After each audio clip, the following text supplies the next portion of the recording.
like to start the video today by recognizing my wonderful wife.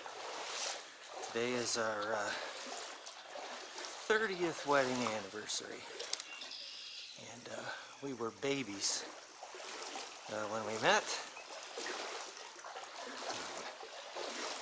January 13th, 1987, we met in college, and it was love at first sight for me, but she saved my life a million times, and so happy to have that celebration today. And the second thing out of her mouth today was, "Are you going fishing?"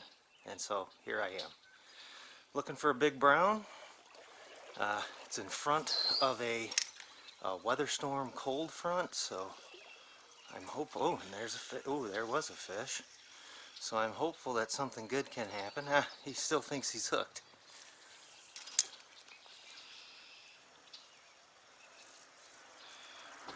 I tried this section a while back, and it just wasn't that great. And I think I gave up on it too early. So we'll try again here. And won't be my normal fishing day because I do have to be back for anniversary activities. So once again, happy anniversary to my loving wife, Shannon. Alright, fish time. I know I've got plenty of gold 18s and double bullet, but it's this black-bodied 18 with a silver, purplish, black, white tail.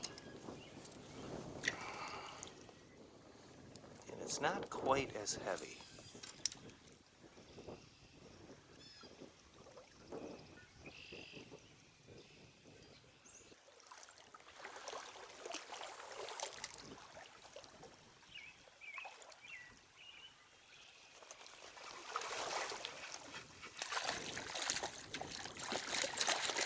Nice brown.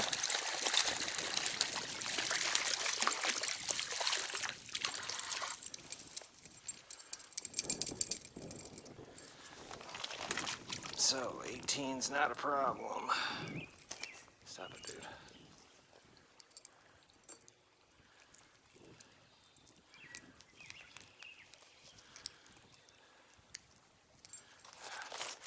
He's got that in a weird spot. There we go. He's out safe enough. It's an all mouth hit. There's a nice fatty 13.5 brown.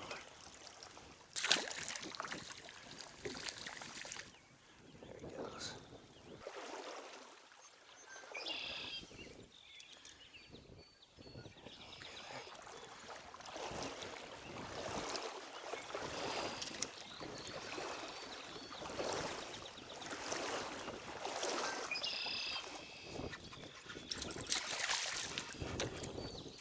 This fish must be snagged.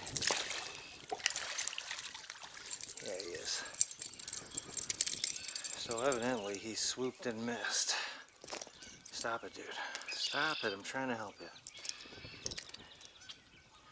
He felt big when he first hit, but he got snagged. So foul hook, not a legal catch, but 11-inch brown. I think he'll be okay. Too much bleeding there.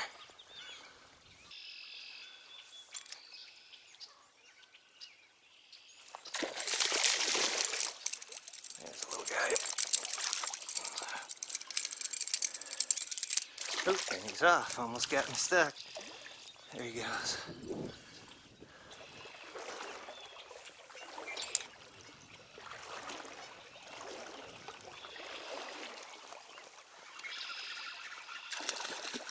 Another nice brown.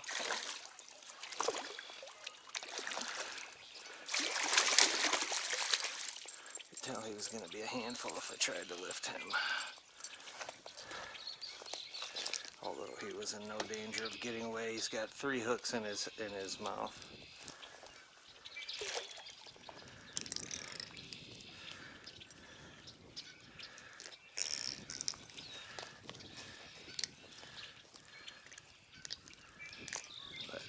unhooked. Yeah, nice 12-inch brown. Doing okay here to start. Bites on a pretty constant pace, so can't ask for much more than that. There goes. This water's kind of hard to read. These flats have some undulation to them no matter what. And so when there's decent water depth, you can't just say, oh, there couldn't possibly be a fish there, because I think it's proven itself that sometimes the fish will stick in these shallow areas on these clay embankments, and that can be a great place to pick up some fish that are sitting there scrubbing on bugs. And my guess is that that's what is the best part of the shallow cliffs, is that it does some natural funneling.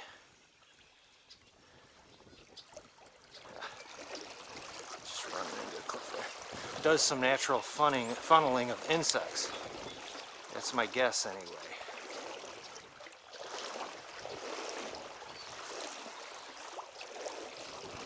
And while fish, after they get a small size, 5 to 6 inches, become mainly supported by eating other fish, trout will still take the effortless flow of bugs that essentially are on a constant drive-through for them. It's floating in the water right in front of their faces. They're opportunistic. They will eat them. But don't make any question about it. Fish that are 5-6 inches are sustained by predation, eating other trout or other minnows that they can find.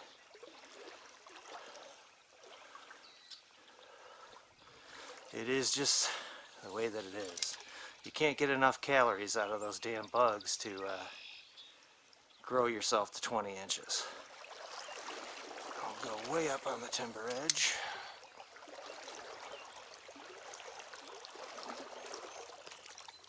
Here's a very small fish. Little brookie.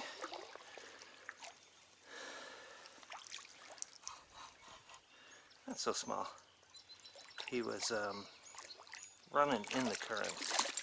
Oh, that's a pretty brookie though.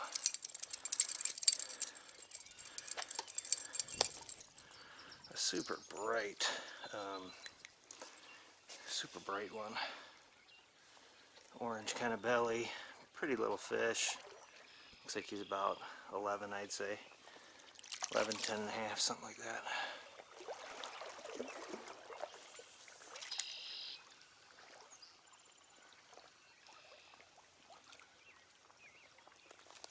Ah. Double brookie hit.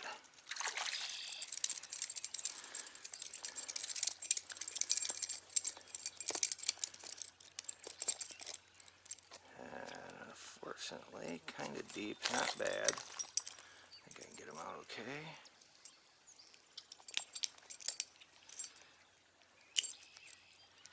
Yeah, he's got a couple of, oh, there he goes. He had a prior angling injury for sure. Yeah, and this really here, this looks really limited. This is the most limited spot I've seen so far. Just don't see many features to hold fish. There's no cover. So I'm going to move forward. So sometimes when you have this type of situation, these little rock points or timber points are going to be areas where the fish will congregate while trying to find cover. So imagine you've just been swimming through and you had all that nice cover behind you, and you're able to sit down, take a break on a log, and then all of a sudden you're swimming for a while and you realize, wow, I am out in the open.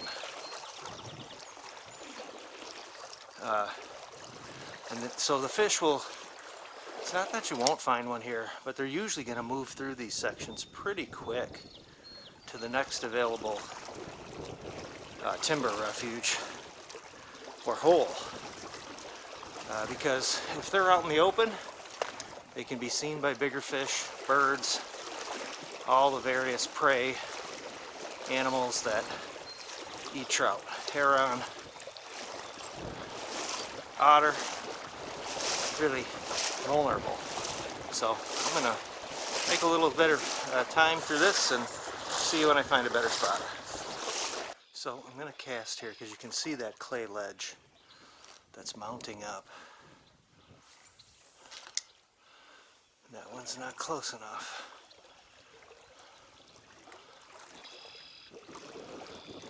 There will sometimes be brookies right under those.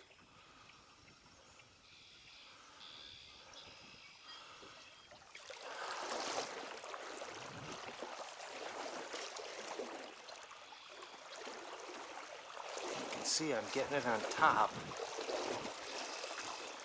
and then letting it drift off of the clay ledge. So you want to get right there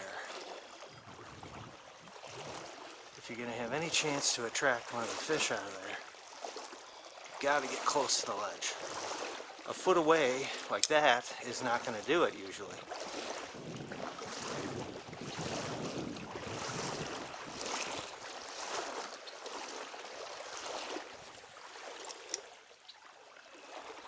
That's better.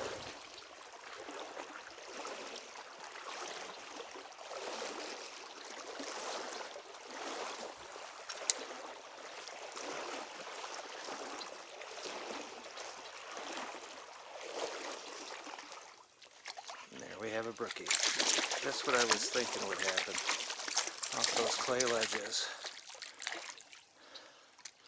He's kind of wrapped himself up and he's off, but right in the clay there.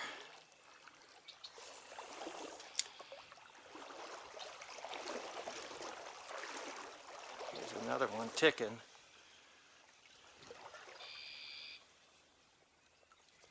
Oh, that's a nice little brown. So they're sitting there on those clay ledges.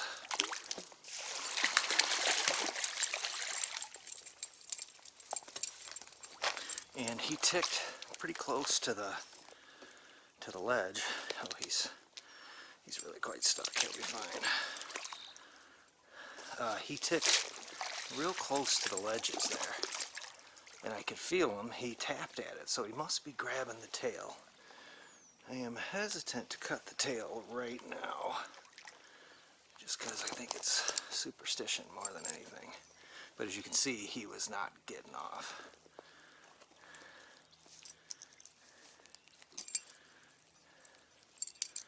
In fact, I need the pliers, because he's got two hooks in the upper mouth.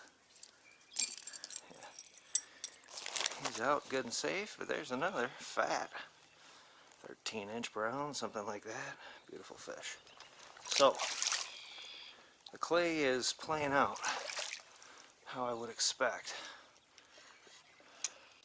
Okay, so probably got lucky there in that I did not tie back on this morning when I stepped in the water, and that's a no-no. You should always retie. So, probably lucky I haven't come across a big one yet and lost it.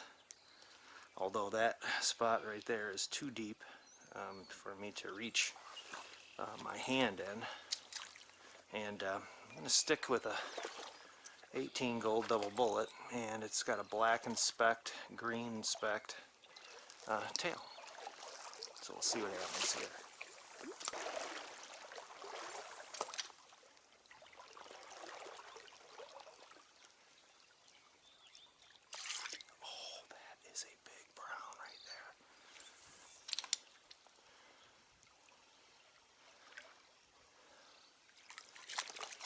Oh yeah.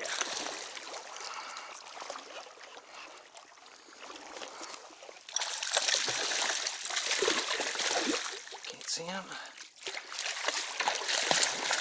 Oh yes. That's a monster. Oh, a big fat fish.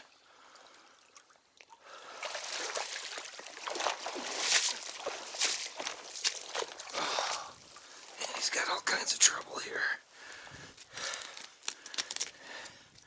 Come on, dude. Untangle. Alright, he's untangled. Ooh. Ooh. So the hook is out, and now it's stuck in his belly.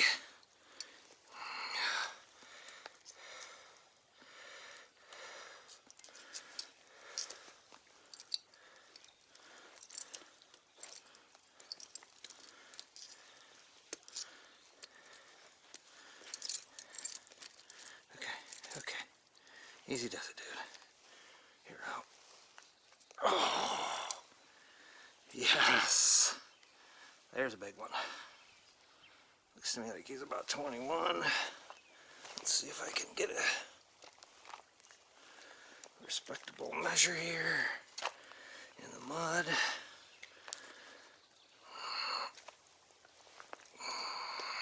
That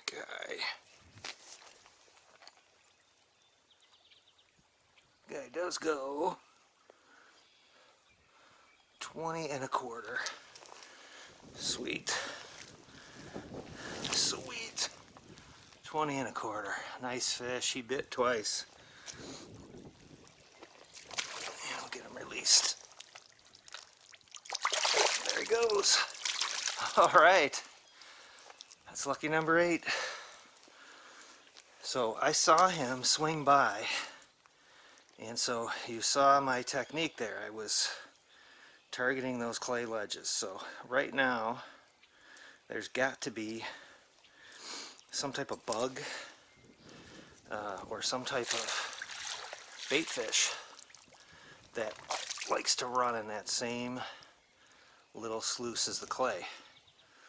And I saw that guy come down and didn't know that he would hit again, of course, but he did. So awesome. I'm ready to just pounce with setting a hook.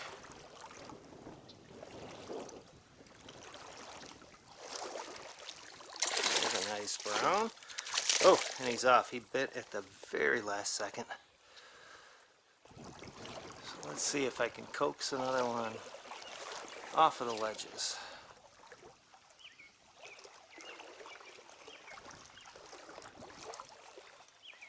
There he is. That guy definitely came from the ledges. Get my hand wet. He might come off.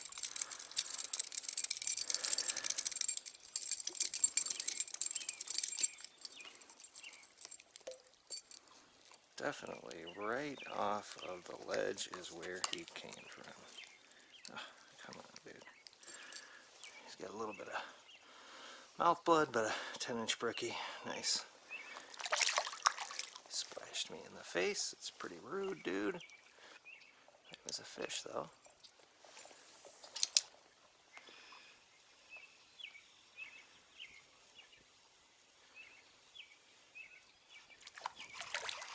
There's a nice brown.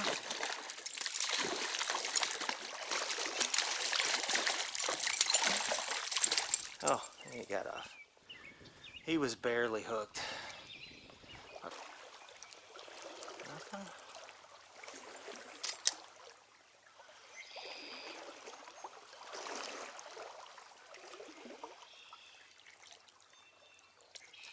There he is. So you saw he came out of the area and then he went back in. Nice brown.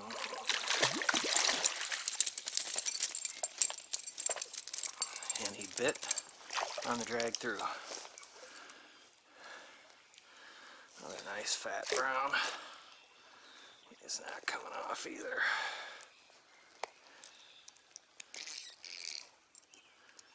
Very solid hooking. There's a nice brown. I'd say 16. And he does in fact go. Get him straight. Get him on there. He goes 15. Nice fish.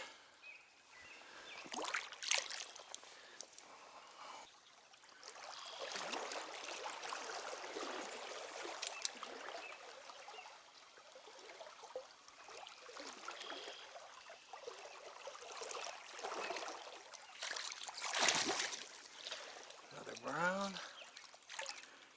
I think he got that deep.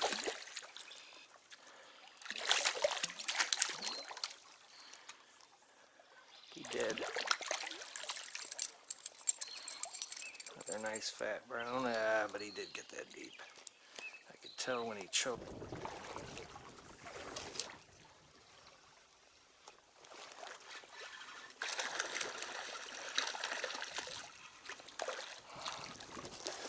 Another nice brown.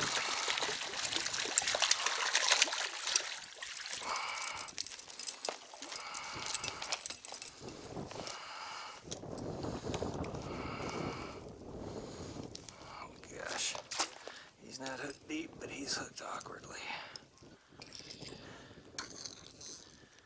This again is another spot where you almost have to have a pliers to get this out.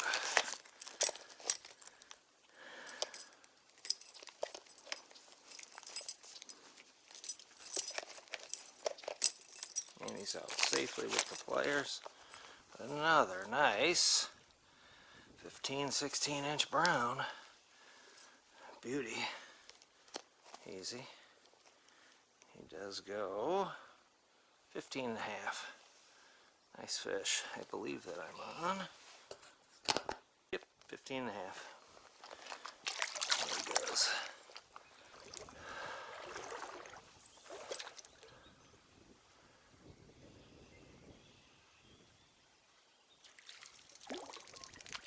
There's a nice brookie. Make it off. He's barely hooked. One hook it looks like in the bottom jaw.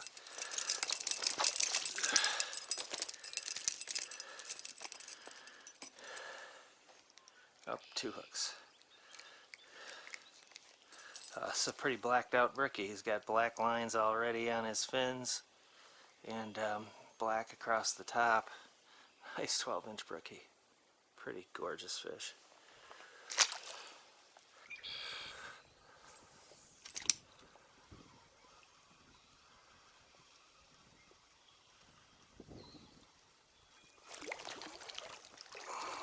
Ah!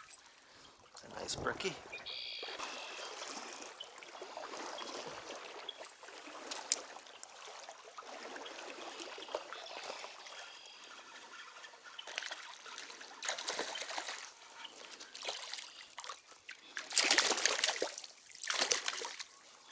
Sturdy brown. About 12. And he's off.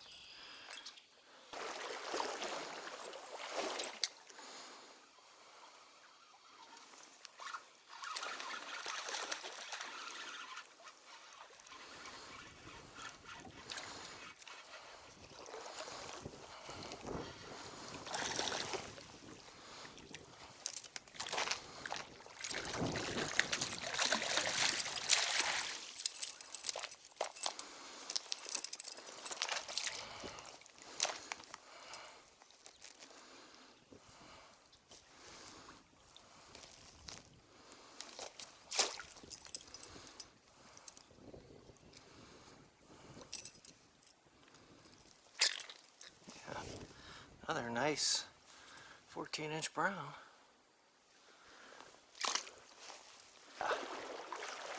It's got several long straights and then it's quite a ways until the next out bridge, at least a 7-8 hour walk. So I'm gonna walk back in the water. Well, pretty good anniversary day fish there.